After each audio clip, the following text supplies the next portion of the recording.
pessoal, professor Bruno aqui novamente com vocês. E hoje, pessoal, a gente vai dar aqui continuidade ao nosso conteúdo, né, que a gente vinha falando da nossa disciplina de matemática financeira. E a gente vinha falando da parte de série de pagamentos, né? A gente começou a nossa disciplina fazendo algumas revisões básicas, né, falando de razão, proporção, grandeza, regra de três. E logo depois a gente avançou para a parte que se refere a regime de capitalização. Posteriormente, a gente começou a falar inicialmente da parte de regime de capitalização simples, né? Tratando sobre os juros simples, né? E a gente mostrou para vocês algumas situações. Logo depois a gente falou também do desconto simples. E posteriormente a gente passou para o sistema de capitalização composta. Qual é a principal característica no regime de capitalização composta? É a questão do, vou botar aqui assim entre aspas, juros sobre juros. Como é que funciona isso? Porque no regime de capitalização simples, né, a taxa de juros ela vai incidir sempre sobre aquele valor inicial, aquele capital inicial que foi estabelecido na relação. Já no regime de capitalização composto, né, a gente já sabe que ele vai sendo atualizado período a período.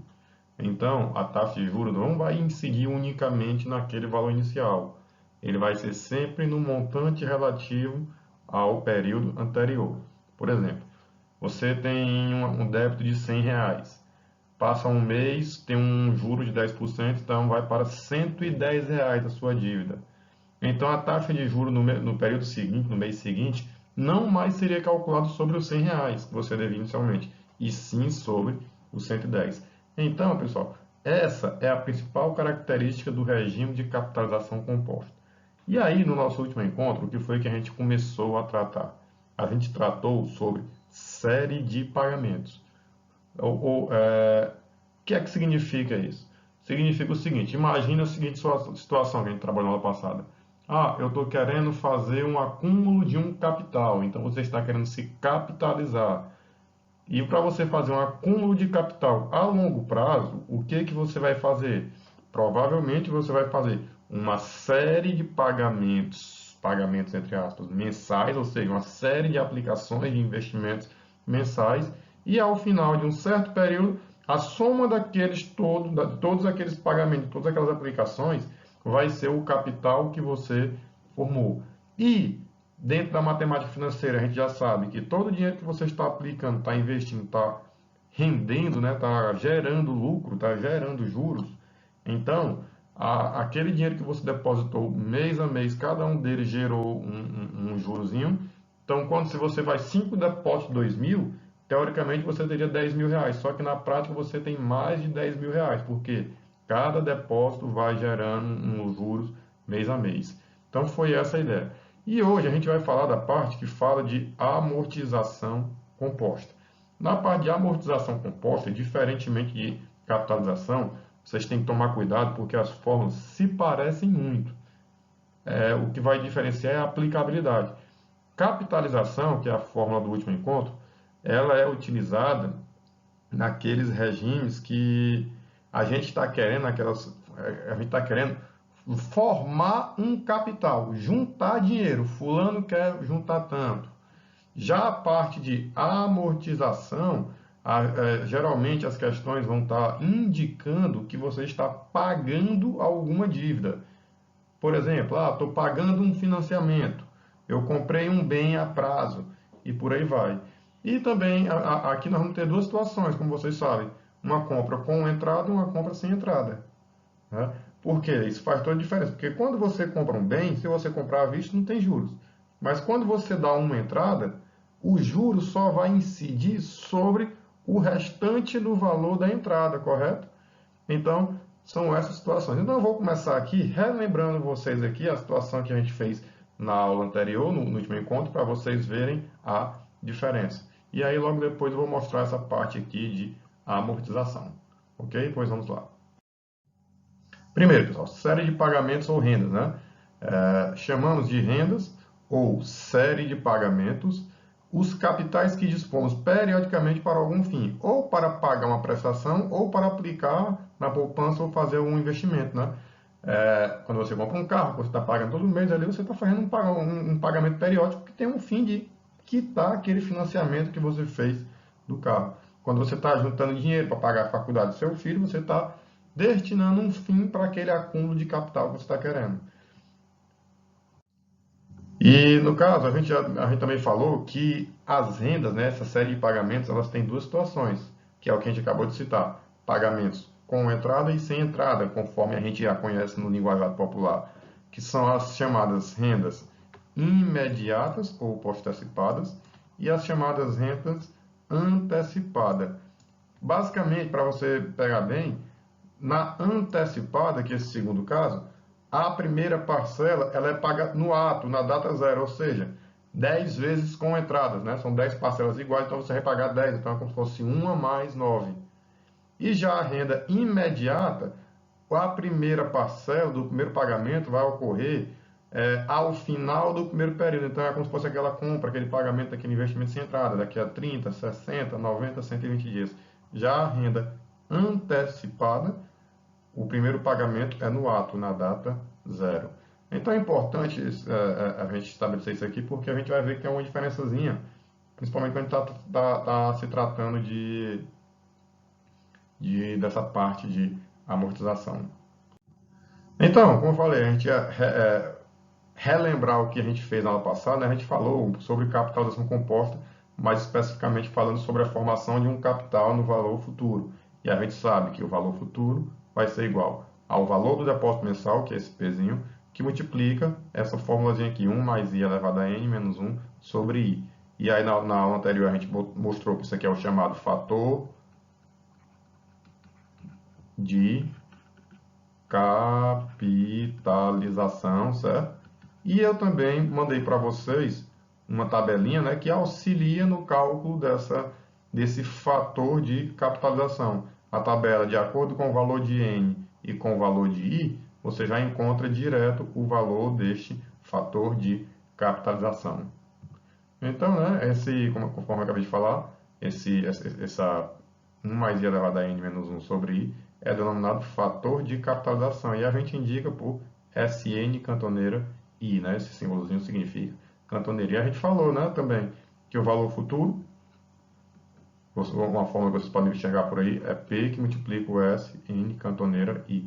Sendo que esse S cantoneira I é exatamente esta expressão, que se você tiver o auxílio daquela tabelinha, você já encontra direto este valor. Então, a gente também fez aqui um exemplo. Imagina que uma pessoa vai fazer depósitos mensais, né, durante 5 meses. Então, são 5 depósitos no valor de R$ 2.000 cada um. E cada depósito vai estar gerando, vai estar remunerando 1% ao mês. Então, o quanto ele vai ter após o quinto depósito? Significa o quê? Que ele vai fazer 5 depósitos de 2.000, teoricamente ele teria R$ 10.000. Porém, conforme a gente já falou, cada depósito está rendendo periodicamente. Então, ficaria o seguinte, né, ó. Primeiro, o valor do depósito mensal é R$ 2.000, a taxa de 1%, 0,01, e são 5 depósitos, né? Então, a gente vai aplicar aquela fórmulazinha do valor futuro. Ó. Você vê, ó, formação de capital, né? Cuidado para não confundir isso. Então, ó, aplica naquela fórmulazinha que a gente acabou de ver no slide anterior. O valor futuro é o valor da prestação, que é 2.000, que multiplica, ó, 1 mais a taxa elevado a N, menos 1 sobre a taxa, que é 0,01.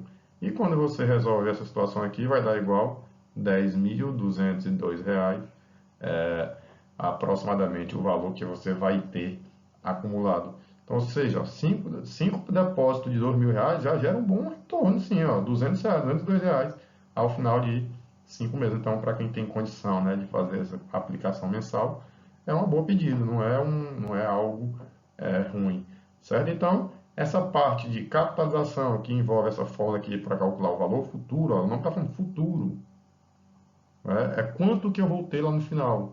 É o que envolve a parte de capitalização. Beleza, pessoal? E muito cuidado, mais uma vez, né, para vocês interpretarem bem, principalmente o enunciado. De novo, quando é que se usa o regime de essas formas de capitalização, né? Quando a gente quer formar um capital. Porque agora eu vou falar de amortização, você vai ver que a fórmula, de certa forma, é parecida, porém, o que vai acontecer aqui é que a gente vai ter uma situação diferente. É como se eu estivesse pegando uma dívida e pagando parcelado. Não é formar um capital, é pagar ou quitar alguma dívida. Beleza? Vamos lá, então. Então, pessoal, em algumas situações a gente vai precisar calcular o valor de uma dívida referente a um empréstimo ou o valor à vista de um bem financiado, né? Porque você comprou um carro. Estou pagando 60 parcelas de R$ 1.000.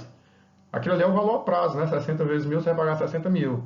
Mas quando você vai calcular o valor à vista, né? Você sabe que vai dar 35, 40 mil reais, dá mais barato. Então a gente pode estar querendo de repente calcular o valor da dívida, né? Ou do empréstimo, ou o valor à vista do bem financiado, com as prestações periódicas e valores constantes. Nesse caso, o valor futuro já não nos interessaria, e sim o valor presente, o quanto que ele está valendo hoje. Só que a gente já viu lá no regime de capitalização composta que o valor futuro é igual ao valor presente que multiplica 1 mais a taxa elevado ao tempo. Lembra essa fórmula aqui lá no regime de capitalização composta? Então a gente tem isso aqui, ó, que o valor futuro é igual ao valor presente multiplica 1 mais a taxa elevada ao tempo.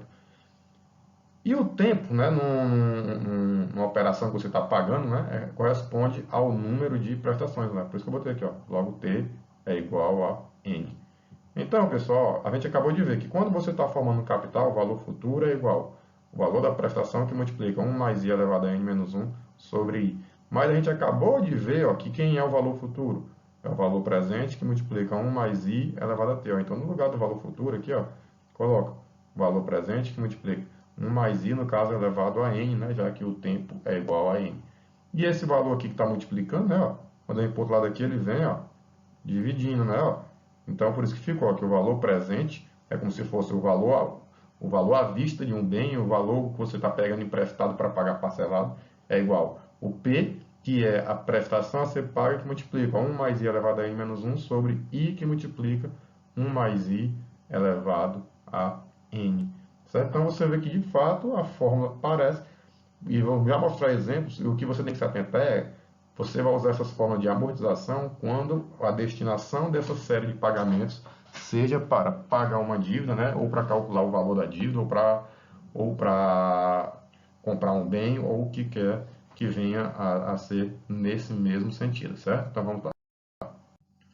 Então, pessoal, ó, a gente acabou de falar aquela formulazinha, e do jeito que acontece lá na parte de capitalização, ó, a gente aparece aqui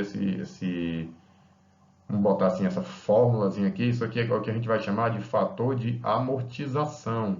E lembra que lá no capitalização a gente chamava de SN cantoneira I? Aqui vai ser o AN cantoneira I. Logo, né, você pode pegar que o valor presente é igual ao P que multiplica o AN cantoneira I, onde esse AN cantoneira I se remete a esta expressão. E do jeito que tinha aquela tabelinha lá na parte de capitalização, vai ter também uma tabelinha que vocês podem usar como auxílio aqui nessa parte de amortização. Então, você vai ter uma tabelinha lá que de acordo com o valor de N e com o valor de I, você já vai encontrar direto esse valor aqui só para aplicar aqui na resolução dos exercícios. E essa forma, pessoal, ela é utilizada para pagamento sem entrada, né? Então, vamos lembrar que aqui a gente está falando da chamada renda imediata ou postecipada. Então, essa fórmulazinha do jeito que ela está aqui, né, ela vai ser utilizada apenas para pagamento sem entrada, porque quando tem um pagamento com entrada, que é o que a gente chama de renda antecipada, aquele valor da entrada ele vai entrar com à vista, né? Então, se é R$ 100, aliás, se você pagou 10 parcelas de 100, sendo a primeira no ato, aquele primeira parcela no ato, ela entra como à vista, então ela vai ser descontada do valor, né, do empréstimo, e o juro vai incidir apenas sobre o saldo restante. Então, se você pagou 10 de 100, sendo que a primeira foi no ato, na verdade, aquele 100 não está fora da cobrança de juros. O juro vai incidir só sobre... Se o bem custava R$ 1.000, por exemplo, o juro vai estar incidindo sobre os R$ 900, certo? A gente vai mostrar também aqui como é que faz a situação quando tem uma renda antecipada, com o primeiro pagamento da primeira parcela no ato. Então aqui ó, tem aquela tabelinha que eu disse, né, do fator de amortização que vocês podem utilizar, está aqui a fórmulazinha resumida. Então, por exemplo, se o N for igual a 2 e a taxa for igual a 3%, aí você vem aqui na tabela. Se o N for 2 e a taxa for 3%, para não precisar você fazer muita conta, essa expressão aqui daria quanto? Ó? 1,9136469, e assim você poderia discorrer mais ainda sobre essa tabela. E eu vou já mostrar também, né, no próximo vídeo alguns exemplos resolvendo, para vocês vão ver como é bacana e é simples resolver esses problemas. Agora aqui vai o primeiro exemplo que a gente vai fazer hoje sobre essa parte de amortização. Ó, para pagar um automóvel, ou seja, pagar uma dívida, uma pessoa pagou 36 parcelas de R$ 745, sem entrada, ó, isso aqui é importante, sem entrada, e a taxa foi de 2% ao mês. Qual é o valor à vista do automóvel? Ora, ele pagou 36 parcelas de R$ 745. Aí isso aqui seria o valor a prazo. E quanto que vai ser o valor à vista? Aí, então, para você calcular o valor à vista, né, você ia ter que pegar os dados da questão, ó, o valor da prestação é 745, a taxa é 2%, que é 0,02, e o número de prestações é 36. A gente já sabe, né, que o valor presente, que é o valor à vista de um bem, é igual a P, que multiplica 1 mais I elevado a N menos 1 sobre I, que multiplica 1 mais I elevado a N, que é aquela situação que a gente falou agora há pouco, para vocês substituindo, ó, no lugar do P, 745, no lugar da taxa, 0,02, e no lugar do N aqui, ó, 36. E quando você resolver essa expressão aqui na calculadora, vai dar 25,489 aproximadamente, que multiplicando esses valores, então, o valor a bem desse o valor à vista desse bem automóvel é de R$ 18.989,18. Só para efeito de comparação, se você pegasse esses R$ 745 que você está pagando mensalmente, multiplicar por 36, ó, vai dar igual a 26.820, né? Por quê? Aqui só deu 18, porque aqui no caso seria para pagamento à vista, sem juros nenhum. E quando você multiplica esse por esse, você encontra o valor total que você está pagando a prazo e, consequentemente, sabe mais ou menos quanto que você pagou de juros em toda a operação. Beleza, pessoal? Então é simples. E você vamos ver já também outros exemplos, que quando é que você usa a tabela ainda fica mais simples ainda, porque você não tem como errar nem no uso da calculadora, certo? Mas agora vamos pegar aqui também outras situações que envolvem um pagamento com entrada. Então, ó, é o que a gente tem renda antecipada, né? O cálculo do valor presente na renda antecipada. Então, no caso, a operação pode exigir um valor como entrada no ato, e este valor entra como à vista e deverá ser descontado do valor do bem ou empréstimo. Desta maneira, o juro vai incidir apenas sobre o saldo restante. Então, ó, aqui está o valor do bem à vista. Ó. Então, eu vou subtrair do valor de uma prestação, né? Ó. Então, fica P que multiplica aquela formulazinha. Olha o detalhe, aqui ficou N menos 1. Ó. Por que ficou N menos 1? Imagina que sejam 10 prestações com a primeira no ato. Como eu falei, a primeira você exclui do processo porque ela vai se referir a quê? A uma entrada, é como se estivesse abatendo lá do saldo devedor. Então, se era 10, se você pagou a primeira no ato, então o financiamento vai só em quantas vezes? 9 vezes, uma unidade a menos. Então, ó, a única diferença é que vai ficar em menos 1. Então, esse menos P, quando vai para o outro lado, ele vai somando. E você pode colocar aqui o P em evidência, então fica P que multiplica 1 mais I elevado a N menos 1 sobre I que multiplica 1 mais I elevado a N menos 1. Então, isso aqui é quando for o pagamento com entrada. E se você observar, ó, quero que você observe isso, isso aqui é aquela mesma formulazinha do fator de amortização, só que ao invés de ser com o período N, ó, vai ser com o período N menos 1. A gente também vai ver alguns exemplos para vocês verem como é simples essa situação. Tá aqui o primeiro exemplo aqui para a gente finalizar essa primeira parte da nossa aula de hoje. Então, o financiamento deverá ser pago em 24 parcelas mensais no valor de R$ 1.232, com a primeira parcela no ato. Ó, primeiro, se ele está pagando um financiamento, a gente não está falando de formar um capital, a gente está falando de pagar uma dívida. Então, a gente vai utilizar aquela fórmula de amortização. O pagamento da primeira parcela é no ato. Ó. Então, se são 24 parcelas, quando ele pagar a primeira no ato, vão sobrar quantas parcelas? Apenas 23. E a taxa de juros foi de 2%, qual é o valor à vista do bem financiado? Para você ver como é simples. Ó. Então, o valor da prestação, 1.232, a taxa de 2%, e o número de prestações total, 24 meses. E aí você vai utilizar aquela situação ó, que a gente acabou de desenvolver no slide anterior. É o valor da prestação, ó, aí multiplica 1 mais a taxa elevada a N menos 1, no caso, ó, vai ficar, como era 24, aqui vai ficar 23, ó, 24 menos 1. Aí no final das contas aqui a gente soma mais 1. Então aqui você também fazendo isso aqui na calculadora, você vai encontrar o valor e aí multiplicando por R$ 1.232, vai encontrar esse valor de R$ R$ 767,99. Aí, de novo, pessoal, a gente vai, eu estou anexando aí para vocês na plataforma, vai ter uma tabelazinha que a gente chama de tabela de fator de amortização, que eu já mostrei para vocês aqui anteriormente. Então, se lá na tabela tivesse, por exemplo, para n igual a 23, né, porque 24 menos 1 dá 23, e para a taxa de 2%, você poderia ir direto na tabela e pegar o valor deste fator de amortização. Mas no nosso próximo vídeo você vai ver alguns exemplos e vai ver como fica simples de resolver estas situações. Tá bom, pessoal? Pois eu espero que vocês estejam compreendendo. Qualquer coisa estou à disposição, ok? E um abraço a todos e desejo boa sorte a todos e obrigado, bons estudos e até a próxima. Muito obrigado e valeu.